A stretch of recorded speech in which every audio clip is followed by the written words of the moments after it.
Hello students, good morning.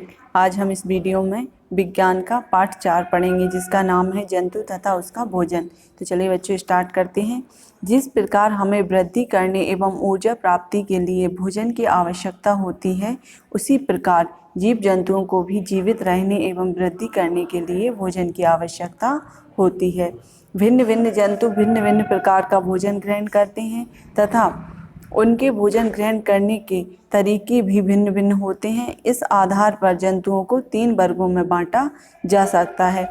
तो भोजन ग्रहण करने के आधार पर जंतुओं को कितने भागों में बांटा गया है बच्चों? 3 वर्गों में बांटा गया है। नंबर 1 शाकाहारी जंतु, नंबर 2 मांसाहारी जंतु, नंबर 3 सर्वाहारी जंतु। शाकाहारी, मांसाहारी और सर्वाहारी जंतुओं को हम डिटेल में पढ़ेंगे, क्या होते हैं, कैसे भोजन करते हैं, ठीक है, और ये कौन कौन से जंतु होते हैं। तो बच्चों इस पैराग्राफ में बताया गया है कि जिस प्रकार से हमें मतलब मनुष्यों को वृद्धि मीन्स होता है बढ़ने के लिए और ऊर्जा प्राप्त करने के लिए भोजन की आवश्यकता होती है। ऊर्जा जब हम काम करते हैं तो उसके लिए हमें ऊर्जा चाहिए, और ऊर्जा कहाँ से प्राप्त होता है? भोजन से, ठीक है। भोजन की आवश्यकता होती है। उसी प्रकार जीव जंतुओं को भी जीवित रहने एवं वृद्धि करने के लिए भोजन की आवश्यकता होती है, और उनके भोजन ग्रहण करने के आधार पर 3 वर्गों में बांटा गया है, शाकाहारी, मांसाहारी और सर्वाहारी। ठीक है, समझ में आया। सबसे पहले दिया हुआ है फर्स्ट हेडिंग शाकाहारी जंतु। शाकाहारी जंतु क्या होते हैं बच्चों, उनके बारे में पढ़ते हैं। पेड़ पौधे तथा हरी घास खाने वाले जंतु शाकाहारी जंतु कहलाते हैं, जैसे कि गाय, भैंस, बकरी, हिरण आदि।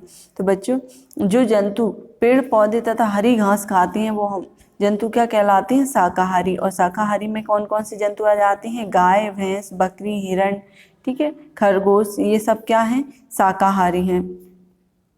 यहाँ हमको डायग्राम में दिया भी हुआ है, ये गाय हैं जो घास खा रही हैं, बकरी हैं ये, और ये क्या है? हिरण है, ठीक है। तो ये सब क्या है? शाकाहारी जंतु हैं।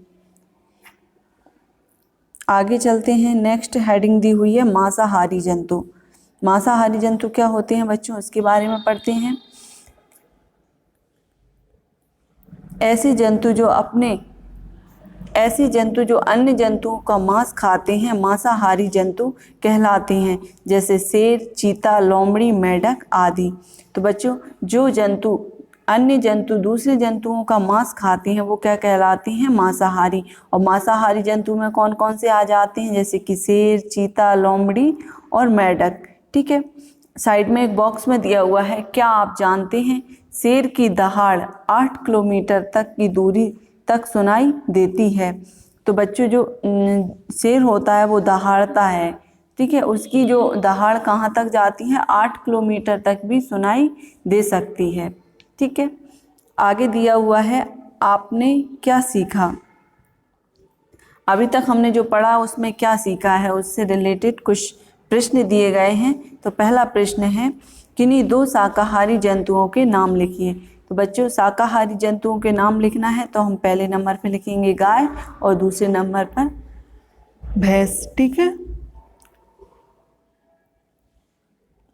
आगे दिया हुआ है प्रश्न नंबर 2, किन्हीं 2 मांसाहारी जंतुओं के नाम लिखिए। तो इसमें हमें मांसाहारी जंतुओं के नाम लिखना है, तो पहले नंबर पर शेर और दूसरे नंबर पर चीता, ठीक है। आप अपनी मर्जी से भी किसी शाकाहारी जंतुओं के नाम लिख सकती हैं, जैसे गाय भैंस के अलावा भी बकरी लिख सकते हैं, हिरण लिख सकते हैं, ठीक है। और मांसाहारी में भी लोमड़ी, मेंढक, चीता, शेर, इनमें से कोई से भी आप 2 नाम लिख सकते हैं, ठीक है। आगे चलते हैं नेक्स्ट पेज पर। अगली हेडिंग दी हुई है सर्वाहारी जंतु। सर्वाहारी जंतु क्या होते हैं बच्चों?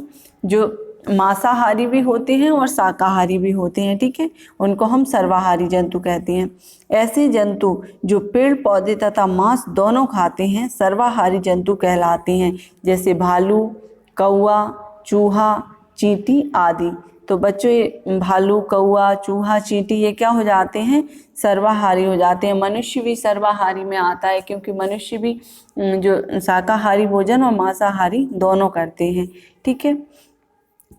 तो जो पेड़ पौधे और मांस दोनों खाते हैं उनको हम सर्वाहारी जंतु कहते हैं। ठीक है बच्चों, भालू है ये शाकाहारी भोजन भी करता है और मांसाहारी भी। इसी प्रकार से कौवा भी शाकाहारी भी और मांसाहारी, चींटी, चूहा, ये सब क्या होते हैं, शाकाहारी और मांसाहारी दोनों, तो इनको हम सर्वाहारी बोलेंगे। ठीक है बच्चों, आगे अगली हेडिंग दी हुई है जंतुओं में भोजन ग्रहण करने की आदतें। जो जंतु होते हैं वो भोजन किस प्रकार से ग्रहण करते हैं, वो कुछ आदतें हैं जो हम पढ़ते हैं। सभी जंतु भिन्न भिन्न प्रकार का भोजन ग्रहण करते हैं। उनकी भोजन ग्रहण करने की आदतें भी भिन्न भिन्न होती हैं। आइए उनकी इन्हीं आदतों के बारे में जानते हैं। भिन्न भिन्न का मतलब होता है बच्चों अलग अलग। ठीक है, तो हेडिंग दी हुई है भोजन निगलकर खाने वाले जंतु। जो जंतु भोजन को चबाते नहीं हैं, डायरेक्ट निगल जाते हैं, हम उनके बारे में पढ़ते हैं। ठीक है, कुछ जंतु भोजन को काटते या चबाते नहीं बल्कि पूरा निगल जाते हैं।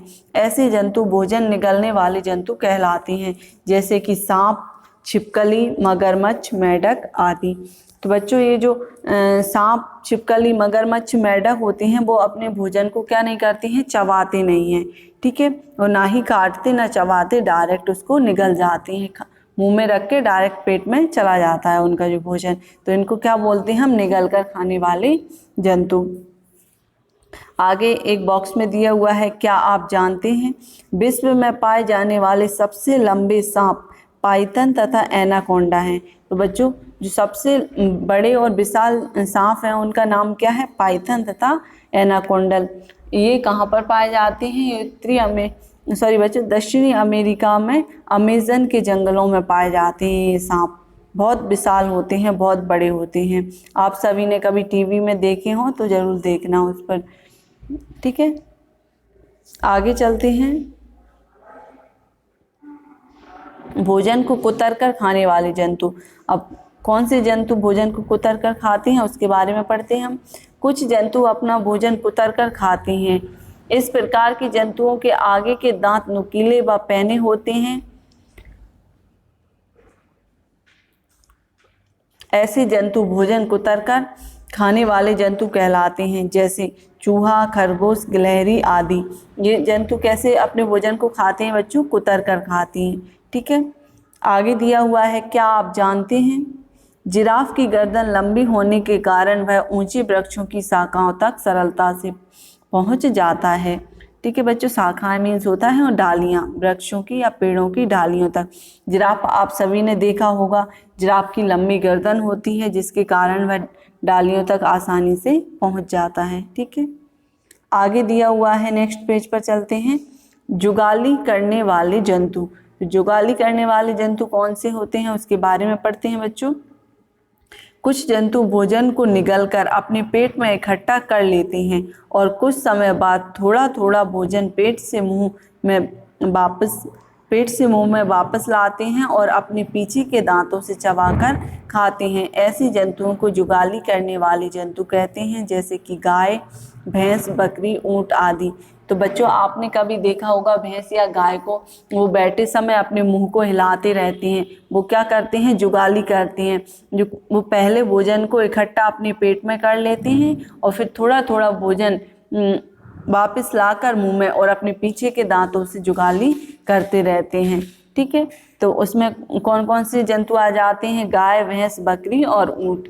ठीक है, ये सब क्या करते हैं, जुगाली करते हैं। आगे चलते हैं, नेक्स्ट हेडिंग दी हुई है, भोजन को चीरकर खाने वाले जंतु।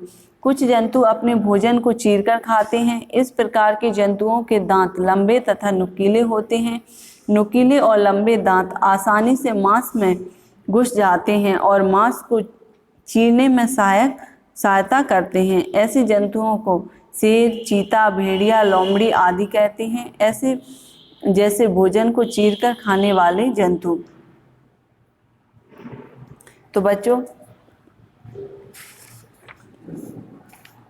कुछ जंतु कैसे अपने भोजन को खाते हैं, चीरकर। ठीक है, इनके जो दांत होते हैं वो नुकीले होते हैं, जिसके कारण वो मांस में आसानी से घुस जाते हैं और उसको चीरने में सहायता करते हैं। और ये जंतु कौन कौन से होते हैं, शेर, चीता, भेड़िया, लोमड़ी आदि। ठीक है, ये भोजन को चीरकर खाते हैं। आगे चलते हैं, नेक्स्ट हेडिंग दी हुई है, भोजन संबंधी कुछ आदतें। नंबर 1 पर दिया हुआ है मांसाहारी जंतु तरल पदार्थ को जीभ के द्वारा चाट कर पीते हैं। तो बच्चों जो मांसाहारी जंतु होते हैं जैसे कि शेर, चीता, बिल्ली, बिल्ली भी मांसाहारी होती है, सर्वाहारी में आ जाती है बिल्ली। तो जो किसी भी तरल पदार्थ मीन्स होता है कुछ पतला पदार्थ जैसे कि दूध, पानी, तो उसको कैसे जीभ से चाट कर पीते हैं। ठीक है। अगला पॉइंट दिया हुआ है दूसरे नंबर पर, तितली, पतंगा, मक्खी, मच्छर आदि कीटों का मुख नलीदार होता है। इसकी सहायता से ये पदार्थ व फूलों के रस को चूसते हैं। तो जो बच्चों तितली होती हैं, पतंगा होती हैं, मक्खी, मच्छर होते हैं, इन कीटों का जो मुख कैसा होता है, नलीदार होता है, और इसकी सहायता से पदार्थ व फूलों के रस को चूसते हैं। ठीक है। आगे चलते हैं नेक्स्ट पेज पर।